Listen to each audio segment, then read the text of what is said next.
स्वागत है आपका कैरियर प्लस कोचिंग के ऑनलाइन प्लेटफॉर्म पे। आज हम लोग सीडीपी प्रैक्टिस सेट 8 देखेंगे। 27 फरवरी को इसका पेपर है। तो चलिए बढ़ते हैं क्वेश्चन की तरफ। आप लोग चैनल को सब्सक्राइब और वीडियो को लाइक अवश्य किया करें, जिससे ज़्यादा से ज़्यादा लोगों तक यह कंटेंट पहुंच सके। तो चलिए बढ़ते हैं आज के क्वेश्चन की तरफ।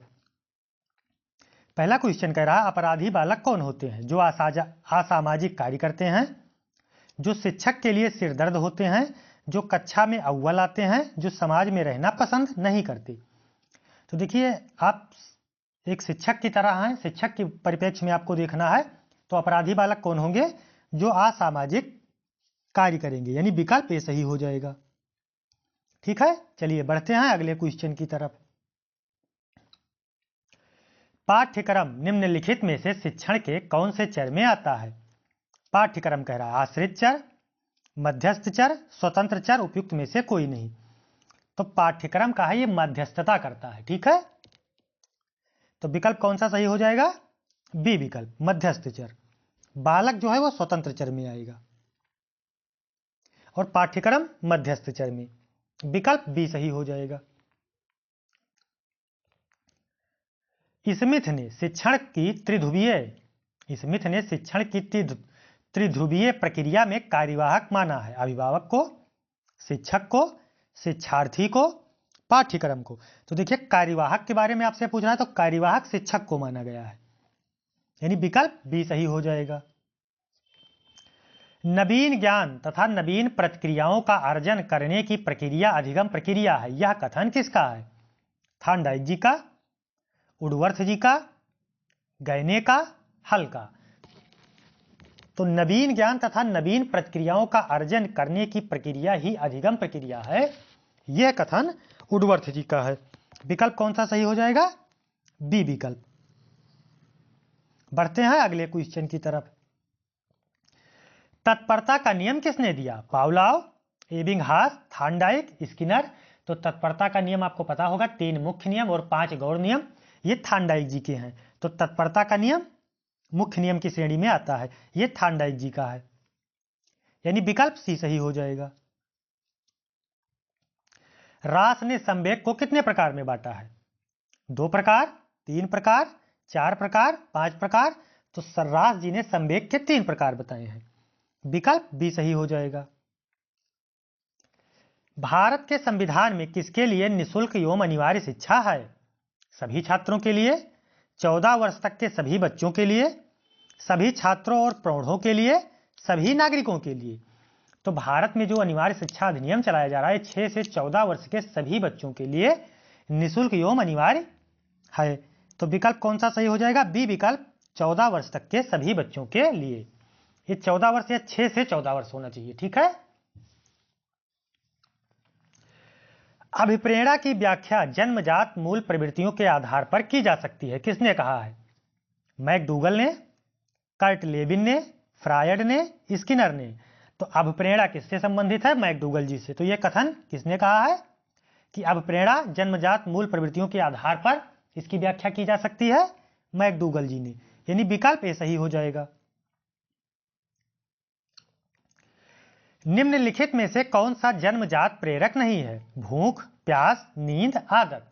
तो देखिए, भूख, प्यास और नींद ये जन्मजात प्रेरक हैं, जबकि आदत ये सामाजिक प्रेरक है। तो आदत क्या है? जन्मजात प्रेरक नहीं है। विकल्प सी सही हो जाएगा।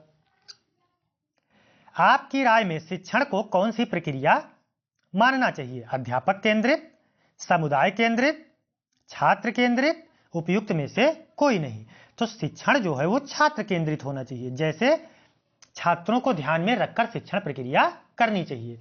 तो विकल्प सी सही हो जाएगा। नवजात शिशु का भार होता है 6 पाउंड, 7 पाउंड, 8 पाउंड, 9 पाउंड। तो देखिए, नवजात शिशु का भार जो है वो 3 किलो से लेकर 3.5 किलो के बीच में होना चाहिए केजी में, लेकिन आपसे पाउंड दे दिया है, तो पाउंड में कितना होगा? 7 पाउंड। ठीक है, विकल्प कौन सा सही हो जाएगा आपका? बी विकल्प, 7 पाउंड। अच्छा ये बताइए, 1 पाउंड में कितने केजी होते हैं? 1 पाउंड में लगभग 0.45 किलोग्राम होता है। ठीक है, अब इसी को 7 पाउंड में निकालेंगे तो इसी को 7 से मल्टीप्लाई करा देंगे।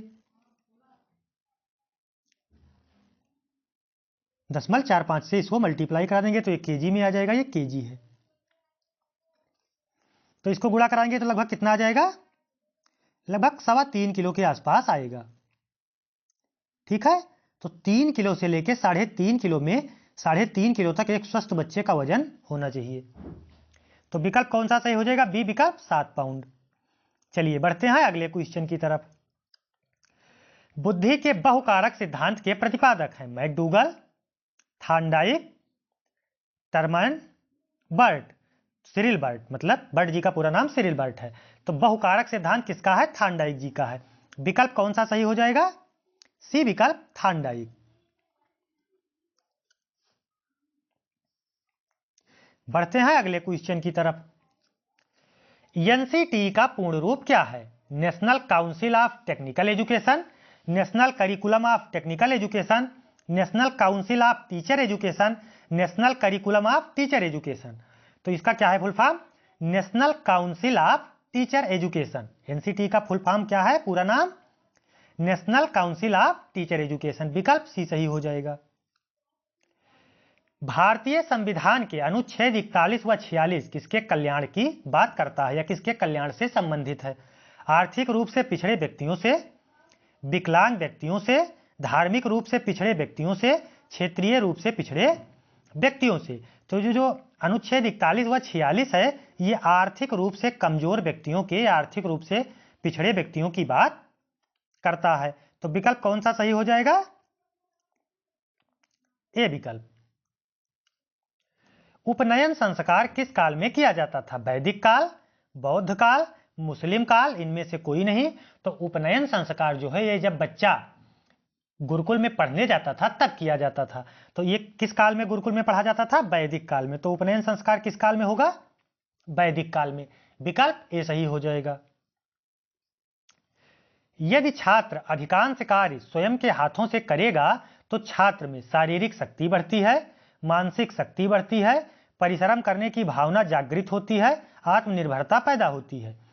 तो यदि छात्र स्वयं करेगा तो उसका मनोबल भी बढ़ेगा, इसलिए आत्मनिर्भरता पैदा होती है। ये विकल्प ज्यादा सही लग रहा है। तो कौन सा विकल्प सही हो जाएगा, डी विकल्प, आत्मनिर्भरता पैदा होती है। निम्नलिखित में से जन्मजात अभिप्रेरक कौन सा है, निंदा, खेलना, प्रशंसा, क्रोध। तो देखिए छोटे बच्चों को आप लोगों ने सोते हुए ज्यादा देखा होगा। तो निंद्रा, नींद, भूख, प्यास, ये सब जन्मजात प्रेरक के अंतर्गत आते हैं। तो विकल्प कौन सा सही हो जाएगा, ए विकल्प, निंद्रा यानी नींद। बढ़ते हैं अगले क्वेश्चन की तरफ। शिक्षण अधिगम प्रक्रिया को प्रारंभ करने से पहले एक कुशल अध्यापक को क्या करना चाहिए, छात्रों को दंडित करना चाहिए, चुटकुले सुनाने चाहिए, अधिगम परिस्थितियां उत्पन्न करनी चाहिए, आराम करना चाहिए। तो देखिए शिक्षण अधिगम या शिक्षण प्रक्रिया शुरू करने के पहले एक कुशल अध्यापक होगा तो वो वैसे वातावरण, वैसे माहौल का बनाने की कोशिश करेगा जिससे छात्र उत्साहपूर्वक सीखने के लिए उत्सुक हों। तो सबसे अच्छा विकल्प कौन सा लग रहा है, अधिगम परिस्थितियां उत्पन्न करनी चाहिए। विकल्प सी सही हो जाएगा। विशिष्ट बालकों के अंतर्गत निम्नलिखित में से कौन सा बालक आता है, पिछड़ा बालक, प्रतिभाशाली बालक, मंदबुद्धि बालक, उपयुक्त सभी। तो देखिए पिछड़ा बालक भी विशिष्ट में आएगा, प्रतिभाशाली भी आएगा, मंदबुद्धि भी आएगा, यानी उपयुक्त सभी सही हो जाएगा। विकल्प डी। बढ़ते हैं अगले क्वेश्चन की तरफ। मनोविज्ञान शिक्षा का आधारभूत विज्ञान है, यह कथन किसका है, BN Jha, Skinner, Davis, Woodworth. तो मनोविज्ञान शिक्षा का आधारभूत विज्ञान है, यह स्किनर जी का कथन है। विकल्प बी सही हो जाएगा। आधुनिक मनोविज्ञान का अर्थ है मन का अध्ययन, आत्मा का अध्ययन, शरीर का अध्ययन, व्यवहार का अध्ययन। तो आधुनिक मनोविज्ञान व्यवहार का अध्ययन है, ठीक है, और पहले का मनोविज्ञान मन का अध्ययन है। तो विकल्प डी सही हो जाएगा, व्यवहार का अध्ययन। बुद्धि लब्धि मापन के जन्मदाता कौन है, स्टर्न, बिने, टर्मन, इनमें से कोई नहीं। तो बुद्धि लब्धि के जन्मदाता स्टर्नजी हैं, यानी विकल्प ए सही हो जाएगा। एलेक्सिया है पढ़ने की अक्षमता, लिखने की अक्षमता, सीखने की अक्षमता, सुनने की अक्षमता। तो देखिए डिसलेक्सिया जो है ये पठन विकार में आता है, तो ये पढ़ने की अक्षमता, ठीक है। या डिसलेक्सिया कहे या एलेक्सिया कहे, ये दोनों पढ़ने के ही अक्षमता आएंगे। डिसग्राफिया अगर आपसे पूछेगा तो लिखने की अक्षमता, डिसकैलकुलिया आपसे पूछेगा तो ये गणित संबंधी अक्षमता हो जाएगी, ठीक है। तो एलेक्सिया क्या है? पढ़ने की अक्षमता, विकल्प ए सही हो जाएगा। प्रमापीकृत परीक्षण क्यों कराए जाते हैं? मंदबुद्धि बालकों की पहचान के लिए, प्रतिभाशाली बालकों की पहचान के लिए, पिछड़े बालकों की पहचान के लिए, बहरे बालकों की पहचान के लिए। तो ये जो प्रमापीकृत परीक्षण कराए जाते हैं ये पिछड़े बालकों की पहचान के लिए, यानी विकल्प सी सही हो जाएगा। शिक्षा मनोविज्ञान की उत्पत्ति का वर्ष कौन सा माना जाता है? 1947, 1920, 1940, 1900। तो देखिए शिक्षा मनोविज्ञान की उत्पत्ति का वर्ष सन 1920 के आसपास माना जाता है, इसलिए विकल्प बी सही हो जाएगा। पियाजे की औपचारिक संक्रियात्मक अवस्था बालक को किस आयु तक की अधिकतम मानी जाती है? 0 से 2, 0 से 2 तो ये संवेदी गामक है, 2 से 7, ये 7 से 11 ये मूर्त संक्रियात्मक है, 11 से 15 अमूर्त संक्रियात्मक यानी औपचारिक। तो आपसे कह रहा है औपचारिक, औपचारिक कह रहा है ना, तो औपचारिक 7 से 11 वर्ष हो जाएगी, यानी विकल्प सी सही हो जाएगा। जड़ बुद्धि बालकों की IQ यानी बुद्धि लब्धि कितनी होती है?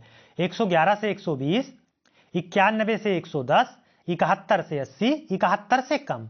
तो जो जड़ बुद्धि यानी बहुत मंद बुद्धि होते हैं उनकी बुद्धि लब्धि 71 से कम होती है। बुद्धि लब्धि को निकालने का एक सूत्र है, टर्मन जी ने दिया था, वो आपको पता होना चाहिए। मानसिक आयु बटे वास्तविक आयु गुणे 100। इसको हल करेंगे, उसके मानसिक आयु को उसके वास्तविक आयु से भाग देकर अगर 100 से गुणा करा देंगे तो बुद्धि लब्धि निकाली जा सकती है। तो विकल्प कौन सा सही हो जाएगा? जड़ बुद्धि के लिए 71 से कम। फिर कह रहा है गर्भ में बालक को विकसित होने में कितने दिन लगते हैं? 150, 280, 390, 460।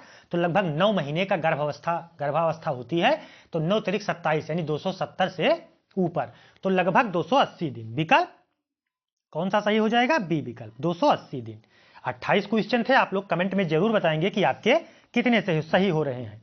और आप लोग चैनल को सब्सक्राइब और वीडियो को लाइक अवश्य किया करें, जिससे ज्यादा से ज्यादा लोगों तक यह कंटेंट पहुंच सके। धन्यवाद, मिलते हैं नेक्स्ट सेशन में।